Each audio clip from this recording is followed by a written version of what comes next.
Malaysia adalah negara nombor satu yang paling sihat. Sebenarnya paling gemuk, paling obes Malaysia. Betul? Semua terkenal. Kat Asia siapa tak kenal Malaysia. Tapi kenapa kat Malaysia? Negara kecil je. Nak lawan dengan China, dengan negara Indonesia pun kita lagilah kecil. Tapi jenis makanan yang ada kat Malaysia sebab kita multiracial, maksudnya ramai pelbagai kaum, maksudnya orang Melayu, Cina, India, Iban dan semua ni lah, Kadazan semua tu termasuk Sabah, Sarawak semua, betul? Kita boleh makan daripada ulat sampaikan kepada durian, sampaikan kepada makanannya, semuanya banyak-banyaknya ada karbohidrat dan ada gula. Betul tak betul? Yang famous semuanya ada gula.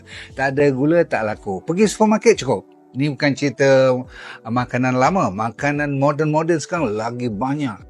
High fructose corn syrup, ada maltodextrin dan sebagainya. Jadi gula-gula ni lah yang menyebabkan penyakit.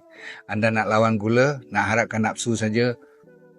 Jadi kita nak you ambil D&D Light sebab dalam tu ada 7 bahan utama yang kontrol nafsu, kontrol selera makan, kontrol lapar dan memperlahankan digestion supaya you tak cepat gemuk ataupun you kurangkan you punya nafsu nak makan gula. Jangan lupa